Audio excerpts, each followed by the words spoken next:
வணக்கம். கோதை தமிழ் காணொளி. கண்ணதாசனை புரிந்து கொள்வோம் என்ற தொடரில் இன்று பாடல் மனம் 5.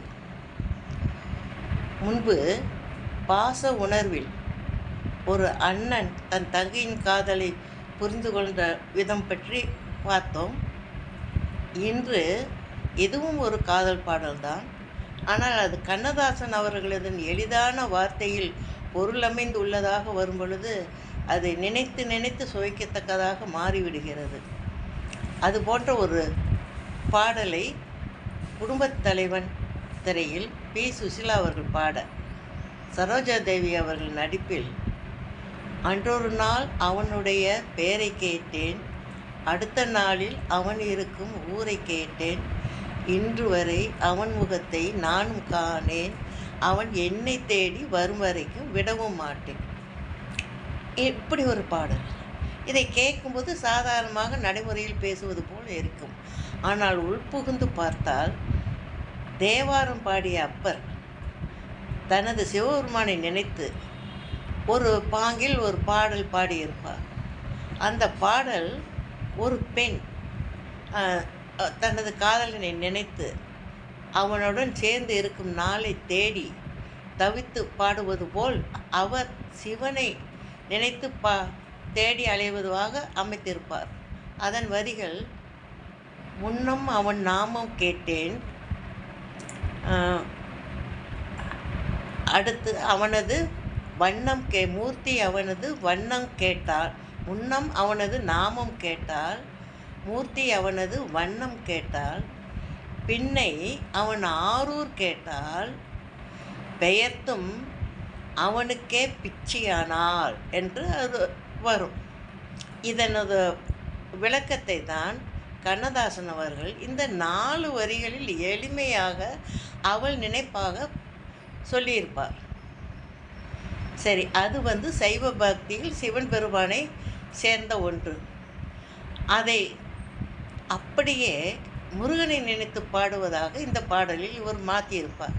அதாவது ஒரு பக்தியை, கடவுள் மீது செலுத்தக்கூடிய ஒரு பக்தியை ஒரு காதல் மனோபாவத்தில் கொண்டு வந்து எல்லோரும் அது எளிமையாக ரசிக்கும் வண்ணம் வைத்த பெருமையை அவருக்கு எப்படி தான் கை வந்ததோ இன்று வரை நான் ஆச்சரியப்பட்டு கொண்டே தான் இருக்கிறேன்.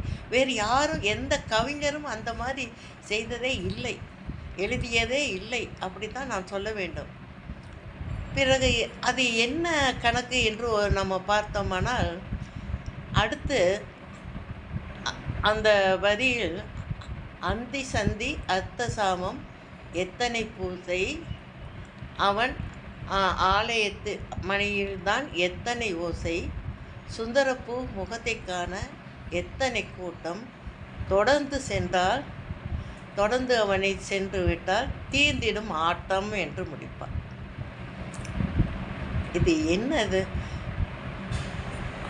இடையில் நடுவில் ஒரு வரியில் மனதிற்குள் தான் அவன் இருக்கிறான், ஆனால் அதை யாரும் காண்பார் இல்லை, நானும் கற்பனையில் அவனை எண்ணிதான் பார்க்கிறேன், நேரில் அவனை பார்ப்பதில்லை என்பது போல் நாம் நினைப்போம்.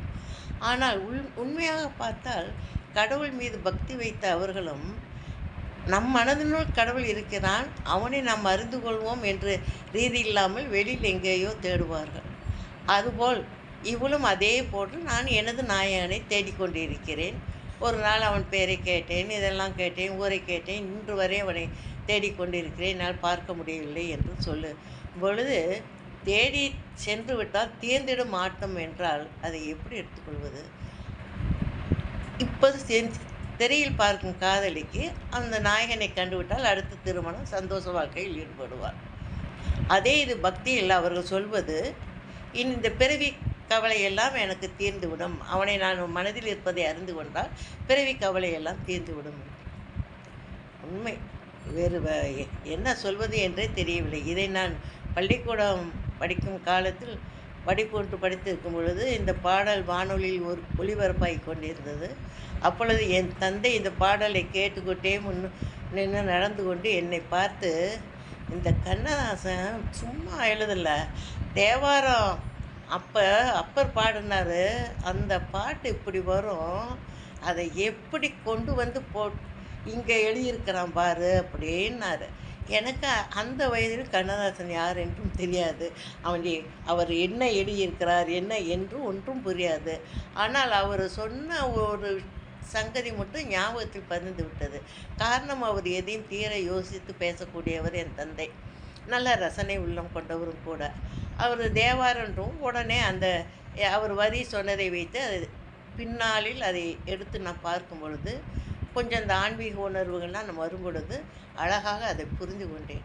இன்னமும் அந்த திரையில் நான் இவ்வளோ காலமும் அதை சிவன் என்று தான் நினைத்து கொண்டிருந்தேன்.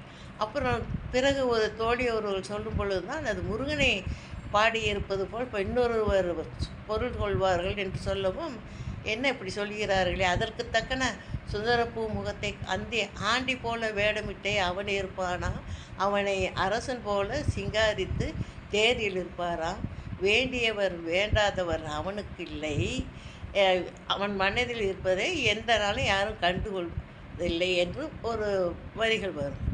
அப்போ ஆமாம், ஆண்டி போல வேடமிட்டால் அது பழனி முருகனைத்தானே சொல்வார்கள். அரசன் போல செங்காரித்து தேரில் பறந்தால் நம்ம ராஜ வேஷம் என்று சொல்வோமே, அதைத்தானே இவர் சொல்லியிருக்கிறார். சுந்தரப்பூ முகத்தை காண எத்தனை கூட்டி அப்போ பார்த்தேன். திரையில் கூட பழனி மலையை காண்பிப்பார்கள். அப்பொழுது சிவனுக்காக சிவனடியார் ஒருவர் தனது பக்தியை சிவன் மீது ஒரு காதல் உணர்வுக்கு ஏற்ப அமைத்திருந்த ஒன்றை எடுத்து திரையில் நாயகனை நினைத்து பாடுவதாக மாற்றி அமைக்கும் வித்தை தமிழ் புலமை என்று பேசுபவர்களுக்கு மட்டும் அது வரும் என்று சொல்ல முடியாது. ஆழ்ந்த ஞானம் கொண்டவர்களுக்கும் அது வரும். எதை எதோட எந்த அளவிற்கு கலந்து எப்படி சுவையாக கொடுப்பது என்பது கண்ணதாசனுக்கே கைவந்த கலை. இனி நான் மற்றொரு காணொளியில் மறுபடியும் உங்களை சந்திக்கிறேன். நன்றி, வணக்கம்.